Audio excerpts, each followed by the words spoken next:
We'd just returned from a relaxing week away, my wife and I, and it was late by the time we got home. The drive back had been uneventful, and as we pulled into the underground parking of our apartment complex, I felt a wave of relief. There's something about coming back home after a trip, especially when you're exhausted, that brings a certain comfort. The idea of sinking into our own bed was the only thing on my mind. We unloaded our bags from the car, the fatigue from the journey weighing on us, and headed straight for the elevator. The underground parking was as quiet as always, almost eerily so. As we walked toward the elevator, all the lights flickered on, triggered by the motion sensors. It was something we barely noticed anymore. We stepped inside, pressed the button for our floor, and waited as the elevator smoothly carried us up. It wasn't until we reached our apartment door that I realized I'd left my phone in the car. Typical of me, always forgetting something. I turned to my wife and said, "I'll be right back. I forgot my phone." She nodded, too tired to argue or even really acknowledge what I'd said. I grabbed my keys and headed back to the elevator. Normally, this would have been no big deal, just a minor inconvenience. But that night, it turned into something I can't quite explain, something I've never been able to shake. The elevator arrived quickly, the doors opening with their usual soft chime. But as I stepped in, I noticed something was off. The lights inside the elevator were flickering erratically, almost as if the bulb was on its last legs. The hallway outside was dim, the fluorescent glow weaker than usual. It cast an odd, sickly hue over everything, making the shadow seem deeper. It was late, I was tired, and I just wanted to grab my phone and get back upstairs. I pressed the button for the parking level, and the elevator jerked slightly as it began its descent. It wasn't a smooth ride like usual, but I didn't think much of it. I figured it was just the old machinery acting up. Elevators in older buildings do that sometimes, no big deal. But then, without warning, the elevator came to a sudden, jarring halt. It wasn't the gradual, gentle stop I was used to. This was different. Abrupt, like the elevator had slammed into something. My heart skipped a beat.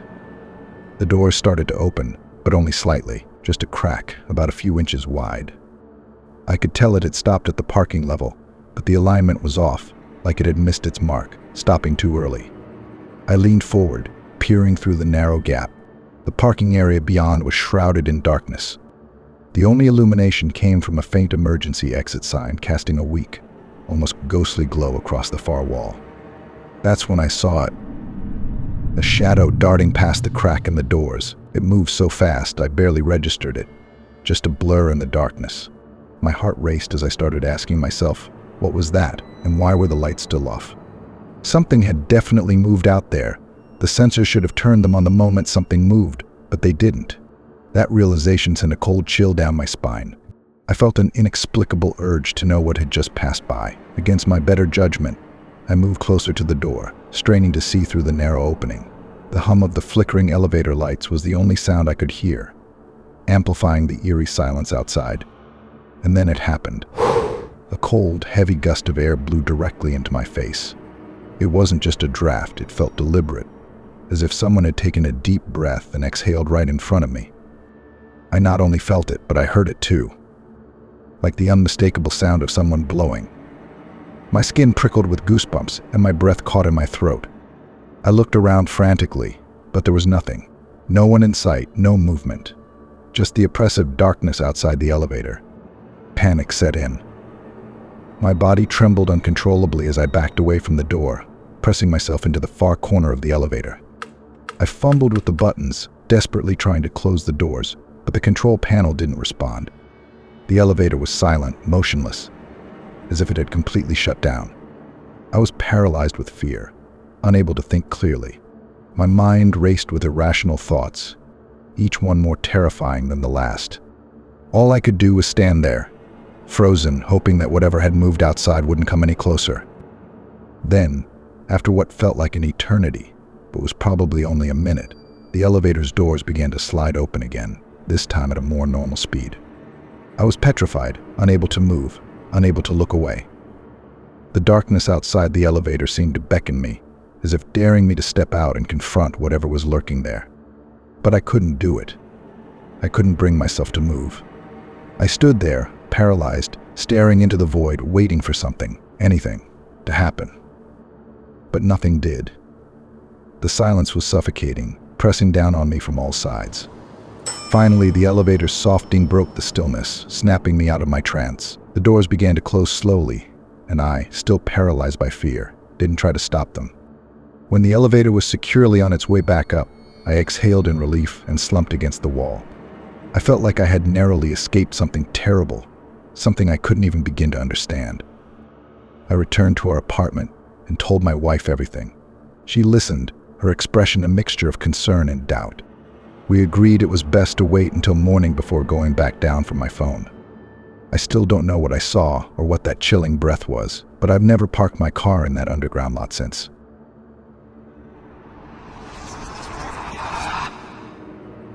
I'm a salesman. Even as a kid, I was always trying to sell something to someone. Marbles, baseball cards, my mom's cookies to the neighbors.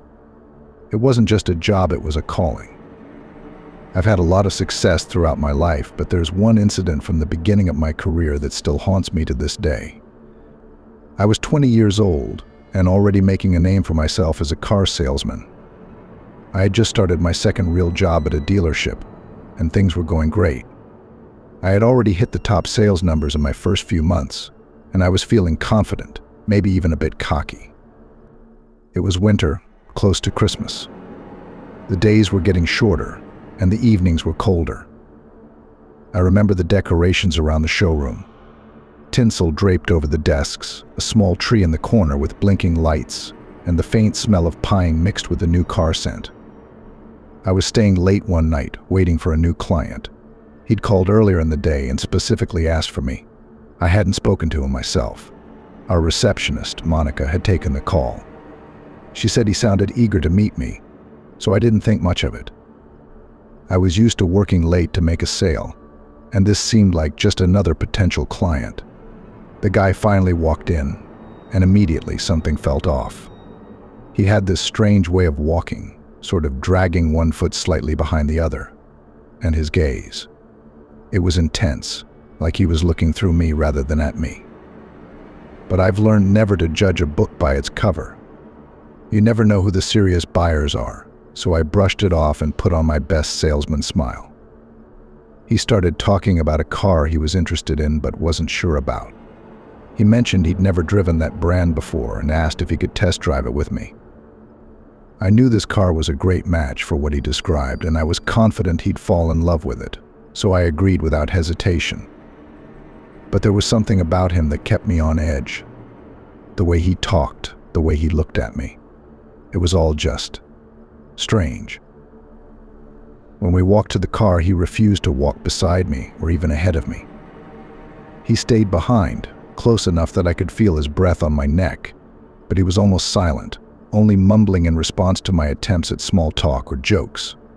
I was nervous, but I told myself to stay focused. Think of the sale, think of the money. Once we got into the car, the weirdness continued. He slid into the driver's seat and started fiddling with the controls, then just turned his head to look at me. That same unsettling stare. I was determined to keep my cool and close the deal. As he started the engine, I tried to make conversation. "So Monica said you specifically asked for me? Who recommended me to you?" "I'd like to thank them," he replied. "No one. It had to be you. I wanted to be only with you from the beginning." His words sent a chill down my spine. I tried to laugh it off, saying something like, "Oh, so I'm the chosen one, huh?" He started laughing too, but it wasn't a normal laugh. It was a low, guttural sound, almost mocking. The hairs on the back of my neck stood up as he suddenly reached over and locked the doors. I felt my heart racing, my palms starting to sweat. I was in the car with a man who seemed to know me, but I had no idea who he was or what he wanted. I'm not a brave guy. My default mode in bad situations is to crack jokes, diffuse tension with humor. But this was different. The tension was almost suffocating. The stranger drove the car through streets I didn't recognize, and the surroundings grew increasingly unfamiliar.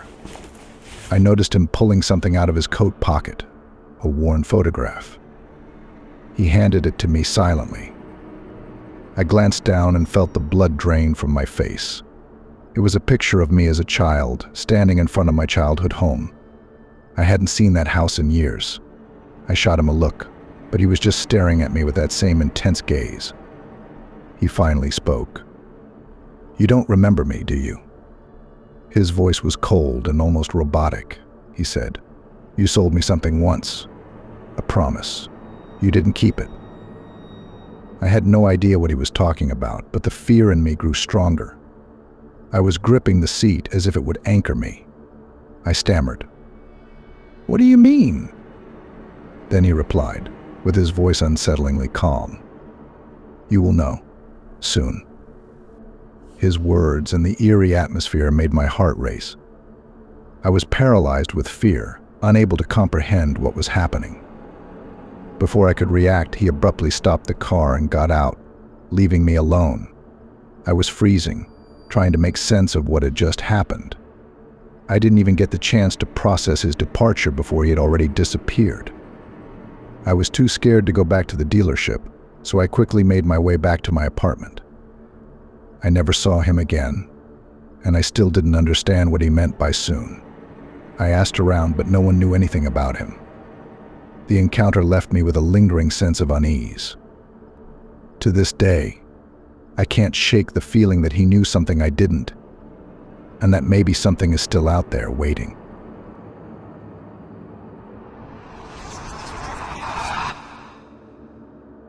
You don't know me yet, but I've decided to start this channel because I've lived through some truly terrifying experiences in my life. So today, in addition to telling you true stories about others, I've decided to share one of my own. I'll be sharing more of these personal stories in future videos as well. I've experienced some strange and scary things.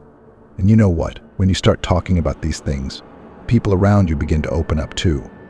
Because of that, I've gathered some great personal stories to tell, and this one involves my cousin and I. First, let me give you some background. My cousin and I have a significant age gap, but despite that, we've always been close. He's like a big brother to me. Growing up, I admired him, and we shared a bond that felt unbreakable. However, he's not the type of person who opens up easily, especially about things that truly scare him. This all began back in the early 2000s, when my cousin had just gotten his driver's license. He and a friend were driving back from a vacation, and instead of taking the usual route home, they decided to explore some back roads for fun. They wanted to see more of the countryside, maybe find some hidden spots that most people overlook. About an hour and a half from the city where his parents lived, they stumbled upon something unexpected. A massive ancient castle, abandoned and looming in the twilight. It was the kind of place that looked like it had been forgotten by time, just sitting there as if waiting for someone to rediscover it. Intrigued and feeling adventurous, they decided to check it out. The castle was completely deserted, and as they wandered through its crumbling halls, the air felt heavy, almost suffocating. Then, out of nowhere, they heard a door slam, a deafening, violent sound that echoed through the empty corridors. That was when everything changed. Both of them felt an overwhelming sense of dread, a fear so intense it made their skin crawl. They knew they had to leave immediately. Panic set in, and they sprinted back to the car, hearts pounding, not daring to look back. My cousin, who was driving, quickly realized that in their frantic rush, he had taken a wrong turn. This was odd, because he knew the area well. He shouldn't have gotten lost, but somehow, nothing looked familiar anymore. They found themselves in a tiny, almost forgotten village, a handful of old houses with a few people milling about. The villagers seemed off, as if they belonged to another time. Their clothes were outdated, their expressions vacant yet watchful. The way they stared at my cousin's car, as if it was something they'd never seen before, sent chills down his spine. Desperate for directions, they stopped the car, and my cousin got out to ask the villagers for help. But when he mentioned the name of the city they were trying to reach, a major city that anyone should know, the villagers reacted, as though they'd never heard of it. Their responses were strange, their accents unfamiliar, almost as if they were speaking a dialect lost to time.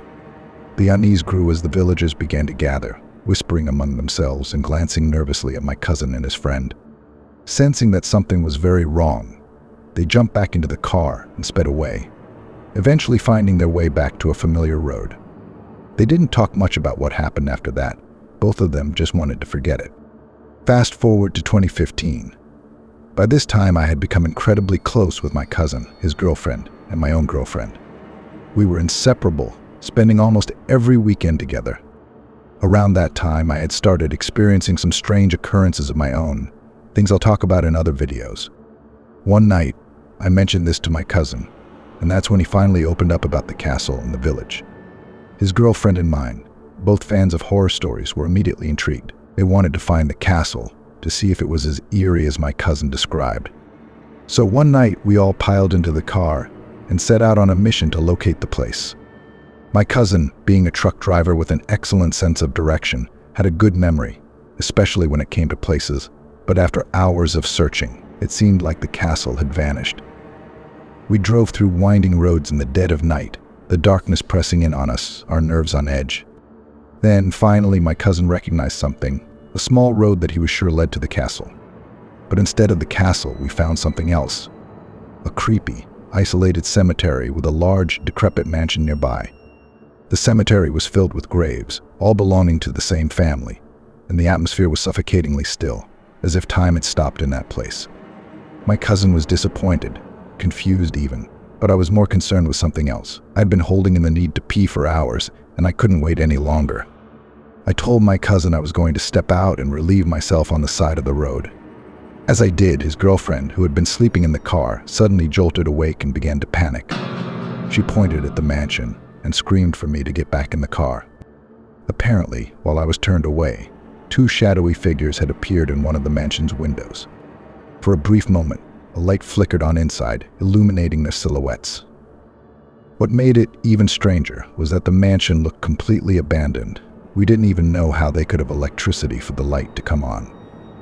Then, just as quickly, the light went out. My cousin's girlfriend was terrified, and she urged me to get back in the car immediately. I didn't wait to see what was going on. I rushed back, heart pounding, and we sped away without looking back. We never spoke about going back to that place again. My cousin never did find the castle, and I don't think any of us really want to. Whatever it was that we encountered that night, and what my cousin experienced with his friend, whether it was something supernatural or just our imaginations playing tricks on us, has stayed with me since. And this is just one of my own personal stories I have to share. Stick around if you want to know what happened next.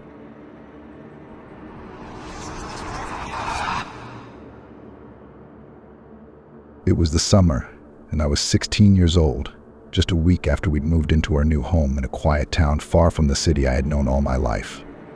The house was nice. Too nice, really. A large, two-story place with a swimming pool in the backyard and tall trees lining the property. My parents had gotten a good deal, and they seemed excited about the move. I wasn't. I had no friends here, no familiar places to escape to, just a big, empty house in a town where everyone seemed to already know everyone else. It was a Friday morning, and my parents were packing up for a weekend seminar they had to attend for work. They worked together, so I'd be alone for the next 2 days. They promised they'd be back by Sunday afternoon. After they left, I tried to keep busy. I made lunch, then unpacking more boxes, arranging my room the way I liked it. On the afternoon, I decided it was time to try out the new pool. The water was cool against the summer heat, and for a while, I managed to relax. From the pool, you could see the street, though it was usually empty except for the occasional car passing by. I floated lazily on my back, soaking in the sun, when I noticed someone walking down the street. It was a tall guy, probably in his 20s, and he was staring right at me. I don't know why, but I felt compelled to say hello, to be friendly. Maybe I was just eager to make any sort of connection in this new place, so I smiled and waved. That was when his smile started. It wasn't a friendly smile, not really. There was something off about it, something that made my skin crawl the longer I looked at it. His eyes were wide, unblinking, and the corners of his mouth stretched too far, like he was forcing it. I felt a cold shiver run down my spine despite the heat of the day. The more I looked, the more uncomfortable I became, and I realized he wasn't just looking at me, he was studying me, like I was some sort of curiosity. Without a word, I swam to the other side of the pool, trying to put some distance between us. I stayed there, not daring to look back for what felt like minutes, but was probably only seconds. When I finally glanced back, he was still there, still smiling that eerie smile. I let out a small yelp of surprise, more out of nervousness than anything, and that seemed to break whatever hold he had on me. He finally turned and walked away, disappearing down the street. I climbed out of the pool, my heart still pounding in my chest. I dried off quickly and went inside, locking the door behind me. I told myself I was overreacting, that it was just some weird guy who probably didn't mean any harm. But the more I thought about it, the more uneasy I felt. To shake off the feeling, I decided to go to the theater and catch a movie, a comedy, something light to distract me. The theater was small and half empty, just a handful of people scattered throughout the seats. I settled in, determined to enjoy the movie and forget about the guy by the pool. But about 30 minutes in, I saw someone enter the theater. He was tall, his face hidden in the dim light, but something about him caught my attention. He stood there for a moment, scanning the room before sitting down near the front, but he didn't stay there. After only a few minutes, he got up, moved to the back, then to the other side, always looking around, never staying in one place for long.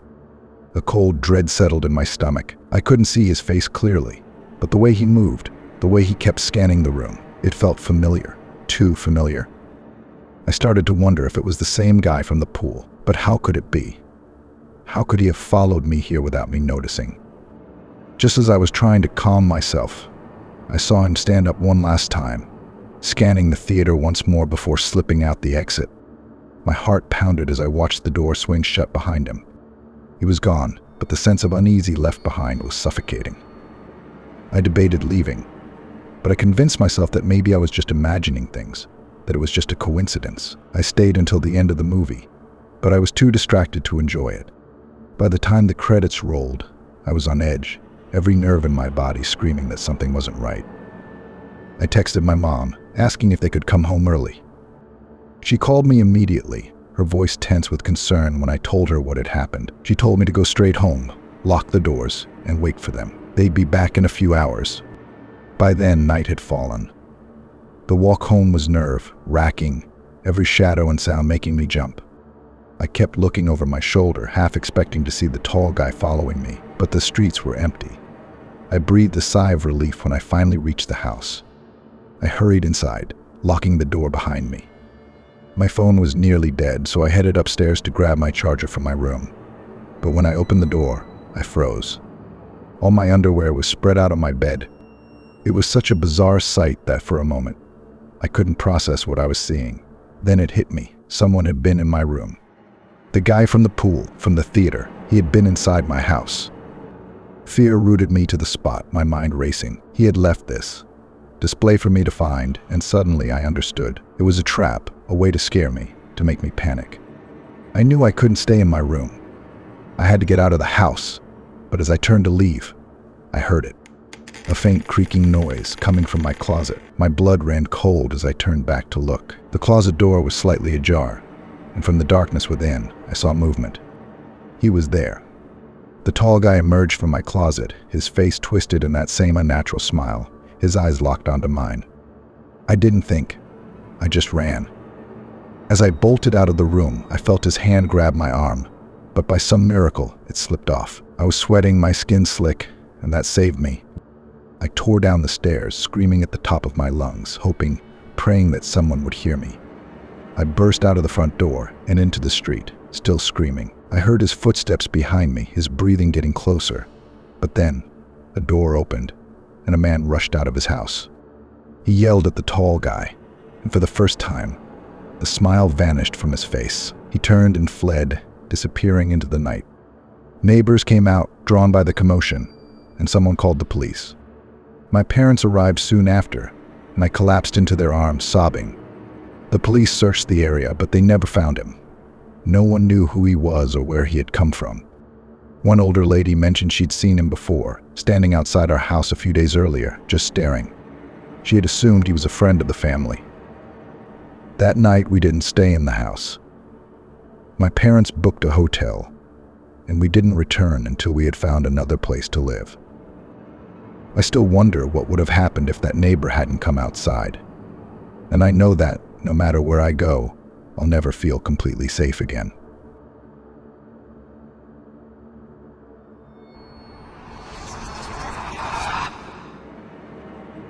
My name is Daniel, and I want to share with you what happened to me the other night. It was the scariest experience I've ever had, and I still can't make sense of it. I've been playing tennis since I was 7 years old, dreaming of going pro. Tennis is more than a sport to me. It's my passion, my escape, my everything. I practice every day, pushing myself harder and harder, sometimes even staying on the court late into the night. That night was one of those times. I was alone on the court, practicing my serve under the dim flickering floodlights. The sky was overcast, and a cool breeze blew through the chain-link fence surrounding the court. I liked practicing at night. It was quiet, almost meditative. The world seemed to slow down, and it was just me, my racket, and the ball. I had been hitting serves for about an hour, focused on getting the perfect angle, the perfect spin. I tossed the ball high into the air and struck it with all my strength, watching it sail over the net and land perfectly in the service box. The sound echoed in the empty space, a satisfying thud that kept me going. Then, as I wound up for another serve, I heard it. A faint tapping noise. At first, I thought it was just the wind rustling the leaves or maybe an animal scurrying nearby. I tried to ignore it, concentrating on my technique, but the tapping grew louder and more rhythmic. It sounded like someone was bouncing a tennis ball against the concrete, slow and deliberate. I stopped and looked around, scanning the court and the surrounding shadows. "Hello," I called out, my voice sounding strangely hollow in the night air. There was no response, just the continued tapping, now a little louder, a little closer. I felt a shiver run down my spine. I couldn't see anyone, but the noise was unmistakable. I told myself it was nothing, maybe just a loose shutter or something mechanical in the background. But this sound was so precise. I tried to shake it off and get back to my practice, but I couldn't concentrate. The tapping had thrown me off rhythm, breaking my focus.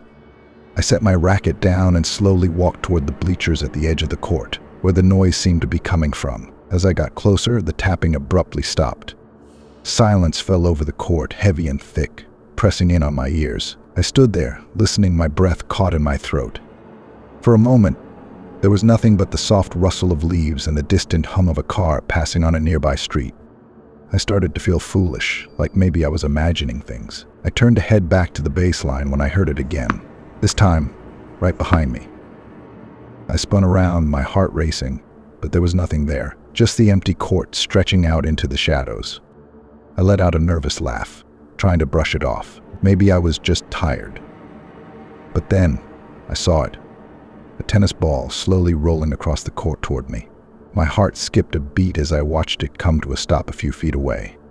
I crouched down and picked it up, turning it over in my hands. It was old and worn.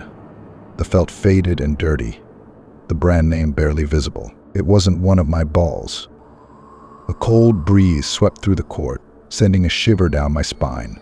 Then, I felt something cold brush against my cheek, like a hand or a breath. I couldn't tell. My eyes widened, and I dropped the ball in shock. That's when I heard it. A soft, faint whisper, almost lost in the wind. It was so quiet I thought I might have imagined it. I stood frozen, trying to listen, but all I could hear was my own heartbeat thudding in my ears. I didn't wait to hear more. I grabbed my bag, threw it over my shoulder, and ran. I didn't stop until I reached the street outside, my heart pounding so hard I thought it might burst. I turned back, expecting to see someone following me, but the court was empty. Just the old ball lying there, motionless in the middle of the court. I got into my car, my hands shaking as I fumbled with the keys. As I drove away, I glanced in the rearview mirror, still expecting to see something. But there was nothing but the empty road and the distant glow of the streetlights. That night, I couldn't sleep. Every time I closed my eyes, I heard a faint tapping, like a tennis ball bouncing somewhere far away. I've stayed away from that court since then. I tried to rationalize it, to tell myself it was just a trick of the wind. Maybe it was a psychopath or a stalker lurking in the shadows, playing some twisted game with me. I'm not sure what's worse, but sometimes it's easier to believe that than to think about what it could have been. But one thing is sure. Deep down, I know what I felt was real.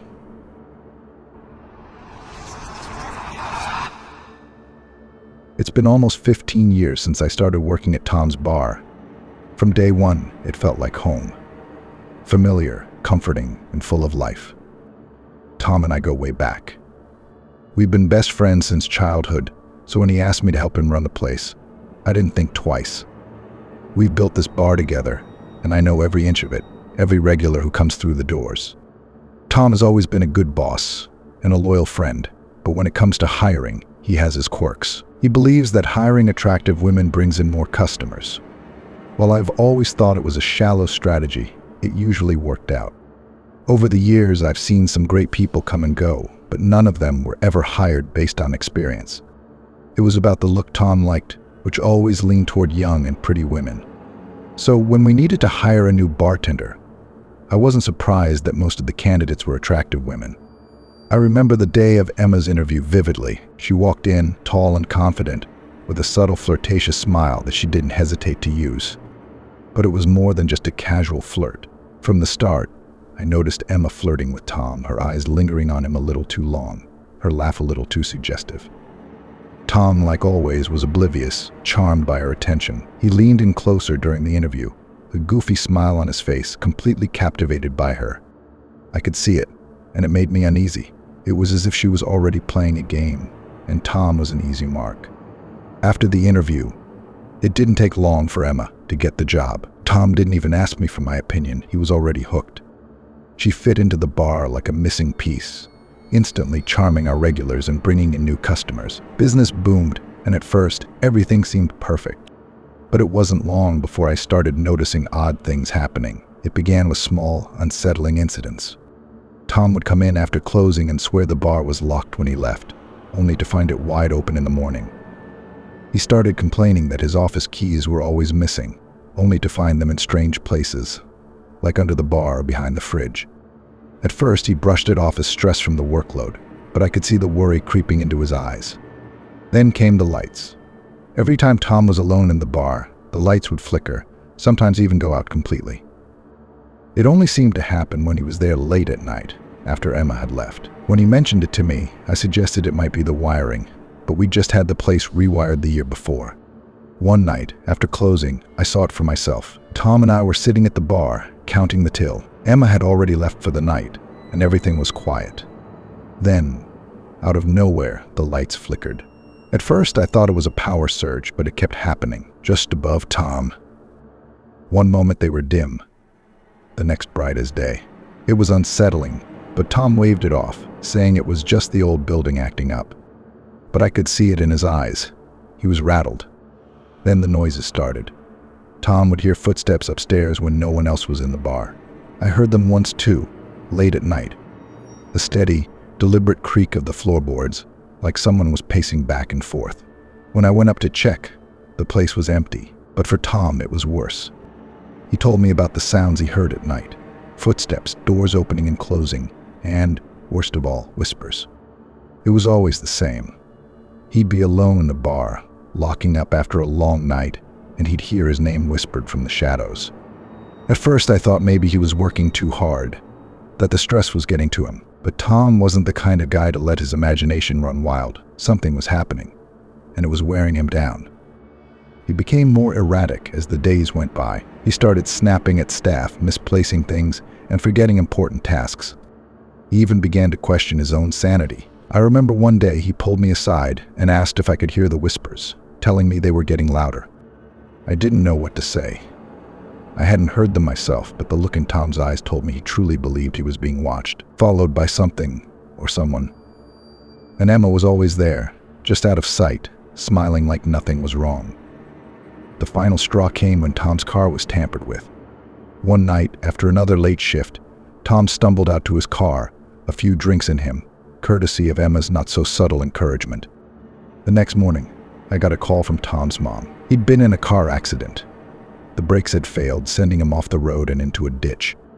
He wasn't seriously hurt, but the mechanic confirmed that someone had cut the brake lines. I knew then that this wasn't just paranoia. Someone was trying to hurt Tom. Determined to find out the truth, I started digging into Emma's background, knowing that she was the only recent change in Tom's life. The more I searched, the more unsettling things became. Each piece of information seemed to deepen the mystery, making it clear that something sinister was at play. The missing items, the strange noises, the lights. Were they all just coincidences? Or was Emma orchestrating this chaos? As I connected the dots, I began to suspect that Emma was not who she appeared to be. She was playing a long game, and it involved much more than just flirting with Tom. Over the course of several days, I followed Emma, watching her interactions and behaviors, hoping to catch a glimpse of what was really going on. That's when I saw her meeting someone at a quiet cafe on the edge of town. They sat close together, speaking in hushed tones, and as I leaned in for a better look, my heart dropped when I recognized the other person. Sarah, Tom's ex-wife. The same Sarah who had lost custody of their son 1 year ago and had been harboring a deep grudge ever since. They were deep in conversation, and I could see Emma's smile as she leaned in closer, clearly enjoying whatever plan they were hatching together.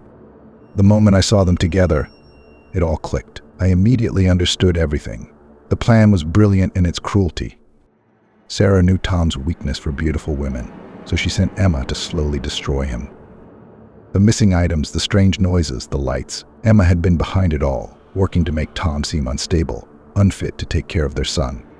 And when that didn't happen fast enough, or for any other reason, they escalated to something far more dangerous, cutting his brake lines.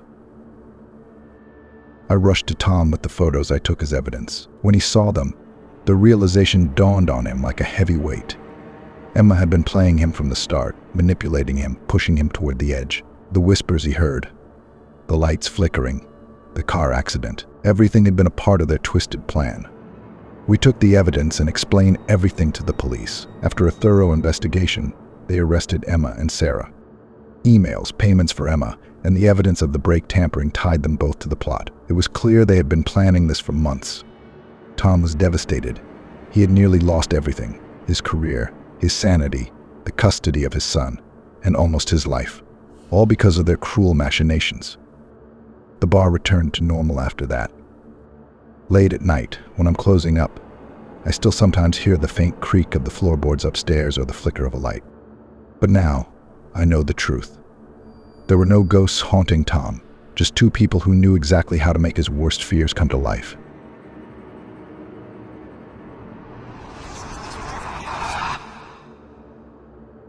My husband Jake and I had just gotten married a few months ago, and already we were making a big life change. We both grew up in New York, so the decision to move to Florida felt like jumping off a cliff into the unknown. We wanted to escape the chaos and hustle of city life, start fresh somewhere quieter, and the idea of a beach house had always been a shared dream. Waking up with the sound of waves crashing on the shore every morning, that sounded like paradise. So we did what couples do when they're newly in love and a bit impulsive. We packed up our entire lives into a rented moving truck, said goodbye to the apartment we'd called home, and began the long drive to our new place. The road was endless, but our excitement kept us going. The weather was clear, and as we passed into Georgia, we felt the world quieting down around us. The landscape shifted from bustling cities to stretches of trees. We decided to stop at an old gas station, the kind that looked like it hadn't changed since the 70s. The peeling paint and flickering neon sign added to the eerie atmosphere. I noticed there were no other cars, but we didn't think much of it. Jake filled up while I went inside for snacks. Inside, a man stood behind the counter, unshaven and wearing a greasy mechanic's uniform. The stale air smelled of cigarettes and something else, something rotting.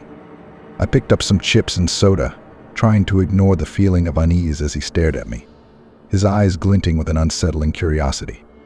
He rasped, asking if I was heading far, his gaze sweeping over me as if undressing me with his eyes. I forced a smile and replied that I was heading down to Florida, but I could feel my skin crawl under his scrutiny.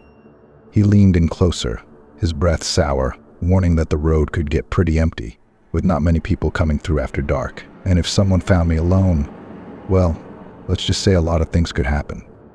His words sent a chill down my spine as his hand slid toward my waist, whispering that I needed a real man with me, his eyes glinting with something dark and predatory. I recoiled instinctively, pushing him back.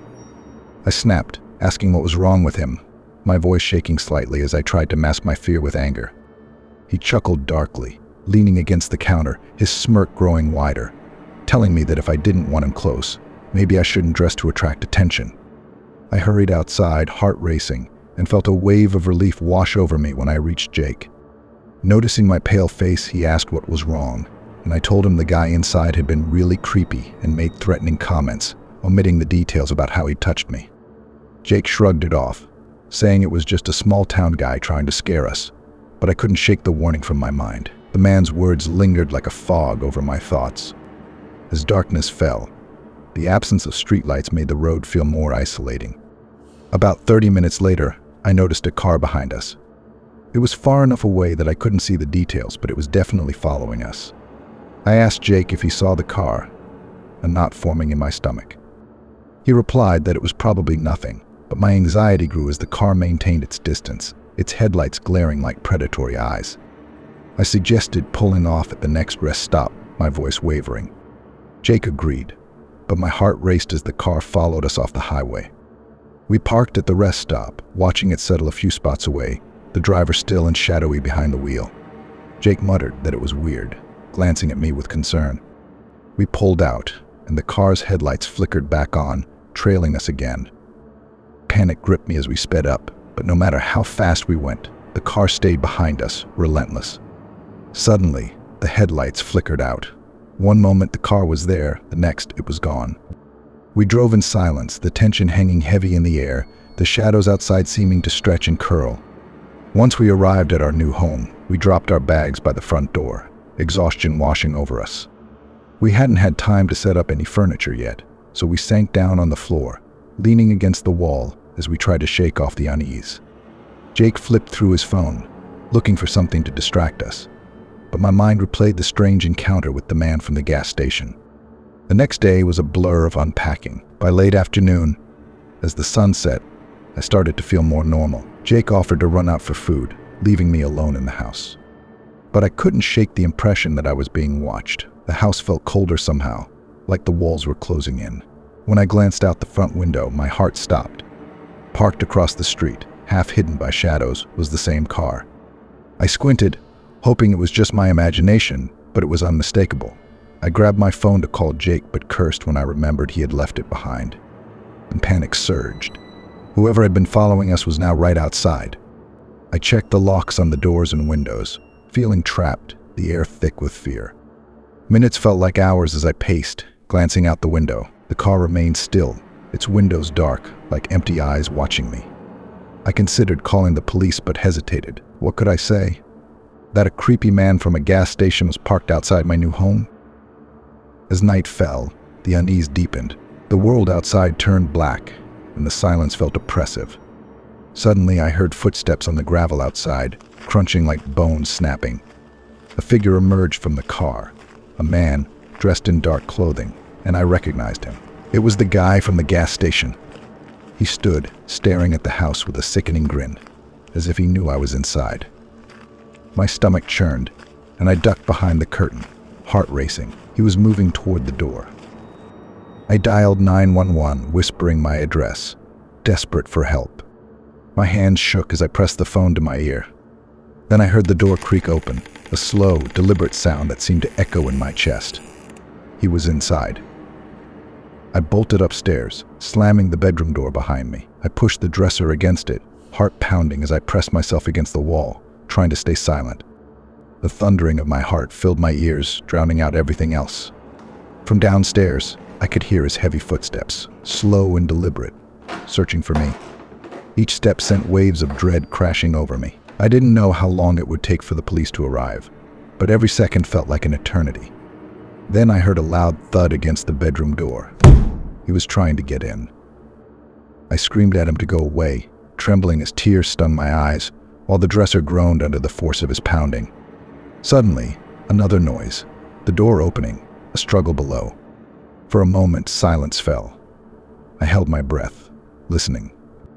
Then I heard it, Jake's voice, shouting, filled with panic. He was home. My heart surged with relief, but it was quickly overshadowed by fear as the struggle continued below. The sounds of fighting intensified. I could hear the man grunting, Jake shouting, the unmistakable crash of something heavy hitting the floor. Just then, the sound of sirens filled the air. I stood frozen, listening as more voices filled the house. The chaos below escalated, heavy thumps and muffled shouts drowning out my thoughts.